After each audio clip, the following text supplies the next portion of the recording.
MUDA prosecution ವ್ಯೂಹದಲ್ಲಿ ಸಿಲುಕಿಕೊಂಡಿದ್ದಂತಹ ಸಿದ್ದರಾಮಯ್ಯಗೆ ಸದ್ಯ relief ಏನೋ ಸಿಕ್ಕಿದೆ. ನಿನ್ನೆ ಹೈಕೋರ್ಟ್ನಲ್ಲಿ ಸಿದ್ದರಾಮಯ್ಯ ಅರ್ಜಿ ವಿಚಾರಣೆ ಕೂಡ ನಡೆದಿದ್ದು ವಾದ ಪ್ರತಿವಾದಗಳು ನಡೆದವು. ಸದ್ಯ ವಾದ ಪ್ರತಿವಾದ ಆಲಿಸಿದ ಹೈಕೋರ್ಟ್ ಸಿದ್ದರಾಮಯ್ಯಗೆ ತಾತ್ಕಾಲಿಕ ರಿಲೀಫ್ ಕೊಟ್ಟಿದೆ. ಸಿಎಂ ಸಲ್ಲಿಸಿದ ರಿಟ್ ಅರ್ಜಿಯನ್ನ 29ಕ್ಕೆ ಮುಂದೂಡಿದೆ. ಆದರೆ ಮುಂದಿನ ವಿಚಾರಣೆವರೆಗೂ ಸಿಎಂ ವಿರುದ್ಧ ಯಾವುದೇ ಕ್ರಮವನ್ನ ಕೈಗೊಳ್ಳದಂತೆ ಹೈಕೋರ್ಟ್ ಸೂಚನೆಯನ್ನ ನೀಡಿದೆ. ಎಫ್ಐಆರ್ ದಾಖಲಿಸುವಂತಿಲ್ಲ, ವಿಚಾರಣೆ ಮಾಡುವಂತಿಲ್ಲ ಅಂತ ತಡೆಯನ್ನ ನೀಡಿದೆ. ಸಿಎಂ ಸಿದ್ದರಾಮಯ್ಯಗೆ ಹೈಕೋರ್ಟ್ನಿಂದ ತಾತ್ಕಾಲಿಕ ರಿಲೀಫ್ ನೀಡಿದ ಪರಿಣಾಮ ಮಂಗಳೂರಿನಲ್ಲಿ ಕಾಂಗ್ರೆಸ್ ಕಾರ್ಯಕರ್ತರು ಪಟಾಕಿ ಸಿಡಿಸಿ ಸಂಭ್ರಮಾಚರಣೆಯನ್ನು ಮಾಡಿದ್ದಾರೆ. ದಕ್ಷಿಣ ಕನ್ನಡ ಜಿಲ್ಲಾ ಕಾಂಗ್ರೆಸ್ ವತಿಯಿಂದ ಪಟಾಕಿ ಸಿಡಿಸಿ ಸಂಭ್ರಮಿಸಿದ್ದು, ಮಂಗಳೂರಿನ ಮಲ್ಲಿಕಟ್ಟೆ ಕಾಂಗ್ರೆಸ್ ಕಚೇರಿ ಎದುರು ನ್ಯಾಯಾಲಯದಲ್ಲಿ ಪ್ರಾಥಮಿಕ ಜಯ ಸಿಕ್ಕಿದೆ ಅಂತ ಹರ್ಷವನ್ನ ವ್ಯಕ್ತಪಡಿಸಿದ್ದಾರೆ.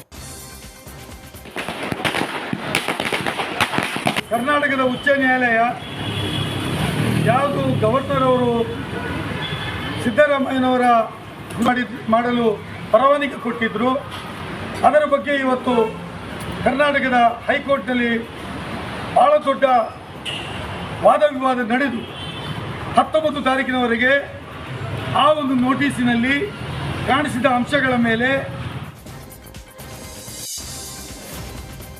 ಸಿದ್ದರಾಮಯ್ಯ ವಿರುದ್ಧ ಪ್ರಾಸಿಕ್ಯೂಷನ್ಗೆ ಅನುಮತಿ ಕೊಟ್ಟಿದ್ದಕ್ಕೆ ಕಾಂಗ್ರೆಸ್ ಕಾರ್ಯಕರ್ತರು ರೊಚ್ಚಿಗೆದ್ದಿದ್ರು. ಧಾರವಾಡದಲ್ಲಿ ಸಂತೋಷ್ ಲಾಡ್ ಕಿಡಿಕಾರಿದ್ದಾರೆ. ರಾಜ್ಯಪಾಲರು ಪೊಲಿಟಿಕಲ್ ಟೂಲ್ ಆಗಿ ಕೆಲಸವನ್ನ ಮಾಡ್ತಾ ಇದ್ದಾರೆ. ಪ್ರಾಸಿಕ್ಯೂಷನ್ಗೆ ಯಾವುದೇ ರೀತಿಯಾದಂತಹ ಕಾನೂನು ಅವಕಾಶ ಇರಲಿಲ್ಲ, ಆದರೂ ರಾಜಕೀಯ ಪ್ರೇರಿತವಾಗಿ ಪ್ರಾಸಿಕ್ಯೂಷನ್ಗೆ ಕೊಟ್ಟಿದ್ದಾರೆ. ಬಿಜೆಪಿ ಕೇಂದ್ರದಲ್ಲಿ ಅಧಿಕಾರಕ್ಕೆ ಬಂದ ಮೇಲೆ 17 ಕಡೆ ಉಗ್ರರ ದಾಳಿಯಾಗಿದೆ. ಇದನ್ನೆಲ್ಲ ಬಿಜೆಪಿ ಮುಚ್ಚಿಟ್ಟಿದೆ ಅಂತ ಬಿಜೆಪಿ ವಿರುದ್ಧ ವಾಗ್ದಾಳಿಯನ್ನು ನಡೆಸಿದ್ದಾರೆ. ಒಂದೇ ಒಂದು ಕಾಂಗ್ರೆಸ್ ಸರ್ಕಾರ ಬೆಳೆಸಬೇಕು. ಸಿದ್ದರಾಮಯ್ಯ ಅವರು 40 ವರ್ಷದ ಏನು ಅವರು ರಾಜಕೀಯ ಬಂದಂಥ ಹಾದಿಯಲ್ಲಿ ಯಾವುದೂ ಕಪ್ಪು ಚುಕ್ಕಿ ಇಲ್ಲ. ಅವರಿಗೆ ಒಂದು ರೀತಿಯಾದಂಥ ಅವರ ತೇಜಾವಧನೆ ಮಾಡಬೇಕೆಂಬ ಉದ್ದೇಶ ಬಿಟ್ಟರೆ ಇದರಲ್ಲಿ there is nothing left in this MUDA case.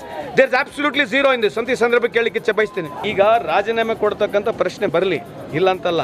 ಯಾವ ಬೇಸಿಸ್ ಮೇಲೆ ಕೊಡಬೇಕು ಅಂದರೆ ಗವರ್ನರಿಗೆ ನೀವು ನಾಳೆ ಹೋಗಿ ನರೇಂದ್ರ ಮೋದಿ ಸಾಹೇಬ್ರ ವಿರುದ್ಧ ನೀವು ಅದನ್ನು ಪ್ರೆಸಿಡೆಂಟ್ಗೆ ಕೊಟ್ಬಿಡ್ತಾರೆ ಪ್ರಾಸಿಕ್ಯೂಷನ್ ಕೊಡೋಕೆ ಒಂದು ರೂಲ್ಸು ಪ್ರೊಸೀಜರ್ ಇದೆಯಲ್ಲ. ಆನ್ ವಾಟ್ ಬೇಸಿಸ್ ಎಷ್ಟು ಗಿವ್ ಪ್ರಾಸಿಕ್ಯೂಷನ್ ಅನ್ನೋದಕ್ಕೆ ಕೇಂದ್ರ ಸರ್ಕಾರದ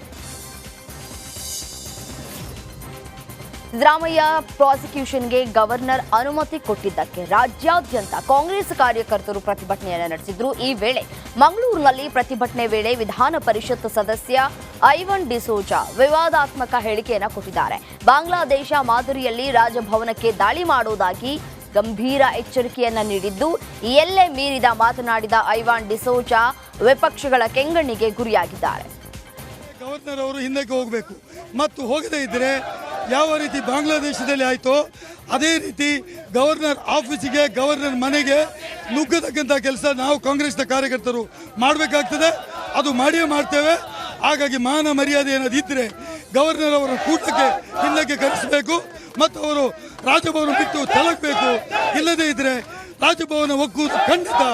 ರಾಜಭವನದಲ್ಲಿ ಏನಾದರೂ ಆದರೆ ಅದಕ್ಕೆ ರಾಜ್ಯಪಾಲರು ಮತ್ತು ಕೇಂದ್ರ ಸರ್ಕಾರ ನೇರ ಹೊಣೆ ಅಂತ ಹೇಳುವುದನ್ನು ಈ ಸಂದರ್ಭ ಐವನ್ ಡಿಸೋಜಾ ರಾಜ್ಯಪಾಲರ ಭವನದ ಮೇಲೆ ದಾಳಿ ಮಾಡುವ ಹೇಳಿಕೆ ವಿಚಾರವಾಗಿ ಮಾಲೂರು ಶಾಸಕ ಕೆವೈ ನಂಜೇಗೌಡ ಪ್ರತಿಕ್ರಿಯೆ ಕೊಟ್ಟಿದ್ದಾರೆ. ಸಿದ್ದರಾಮಯ್ಯ ಪರ ಜನ ಇದ್ದಾರೆ, ಅವರನ್ನ ಕಂಟ್ರೋಲ್ ಮಾಡೋದಕ್ಕಾಗಲ್ಲ.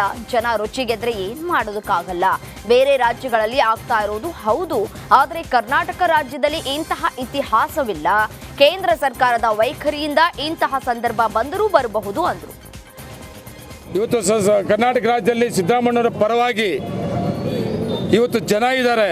ಅಂಥ ಸಂದರ್ಭ ಬಂದರೆ ನಾವು ಕಂಟ್ರೋಲ್ ಮಾಡೋಕ್ಕಾಗೋದಿಲ್ಲ. ಇವತ್ತು ರೊಚ್ಚಿಗೆ ಹೇಳ್ತಾರೆ ಜನ. ಇವತ್ತು ಬೇರೆ ರಾಜ್ಯಗಳಲ್ಲಿ ಏನೇನಾಗ್ತಾ ಇದೆ, ನಮ್ಮ ಕರ್ನಾಟಕ ಇತಿಹಾಸ ಇಲ್ಲ. ಆದರೆ ಈ ಬಿಜೆಪಿ ಸರ್ಕಾರ, ಕೇಂದ್ರ ಸರ್ಕಾರ, ರಾಜ್ಯಪಾಲರು ಅಂಥ ಸಂದರ್ಭ ಬಂದರೂ ಬರಬಹುದು.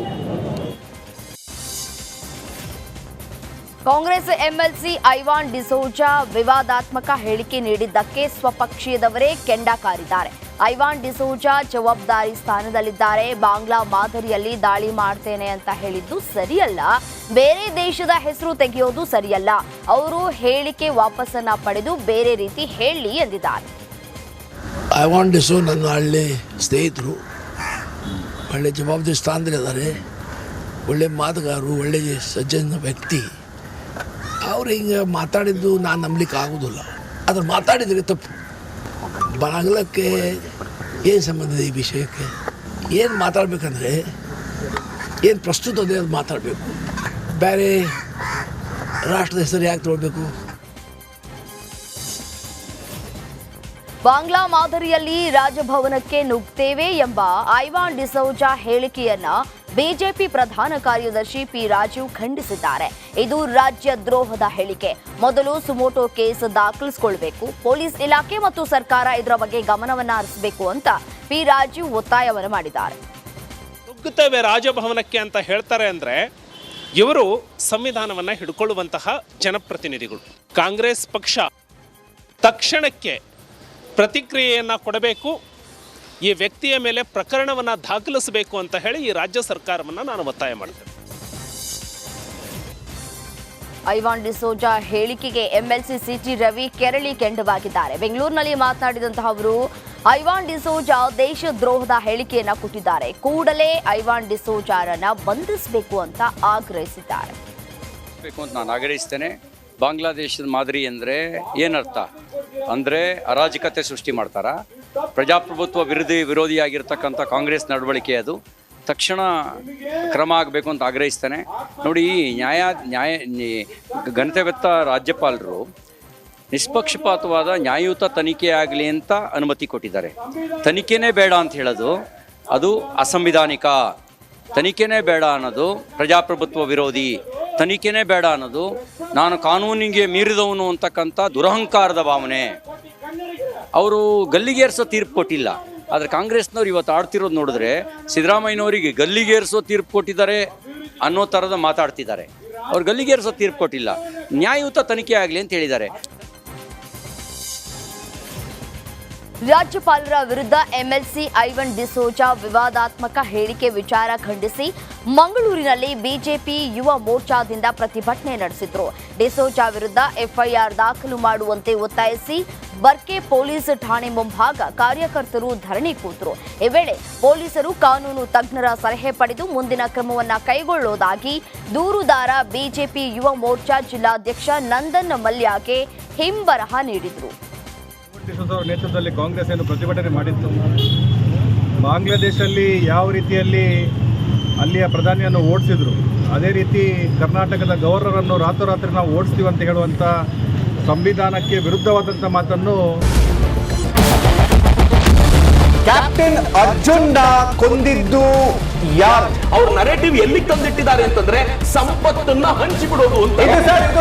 ಇದು ಸ್ಟುಡಿಯೋ ಟಿಪ್ಪು ಜಯಂತಿ ಮಾಡಕ್ಕೆ ಅವ್ರಿಗೆ ಖಂಡಿಸಿದ್ರು. Very nice.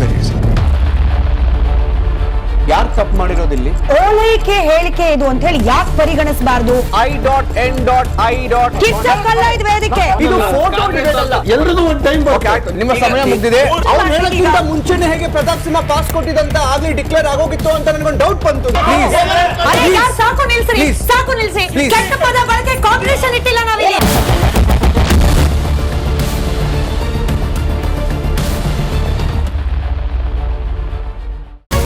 Republic world app ಇದು ಕೇವಲ ಅಪ್ಲಿಕೇಶನ್ ಅಲ್ಲ, ಸಮಗ್ರ ಸುದ್ದಿಗಳ ಸಂಪರ್ಕ ಮಾರ್ಗಕ್ಕೆ ಕ್ರಾಂತಿಕಾರಿ ಬದಲಾವಣೆ. ರಿಪಬ್ಲಿಕ್ ವರ್ಲ್ಡ್ ಆಪ್ ಕೇವಲ ಸುದ್ದಿ ಅಪ್ಲಿಕೇಶನ್ ಪರಿಚಯಿಸ್ತಾ ಇಲ್ಲ, ಬದಲಾಗಿ ಡಿಜಿಟಲ್ ಸುದ್ದಿ ಬಳಕೆಯ ಹೊಸ ಯುಗಕ್ಕೆ ನಾಂದಿ ಹಾಡ್ತಾ ಇದೆ.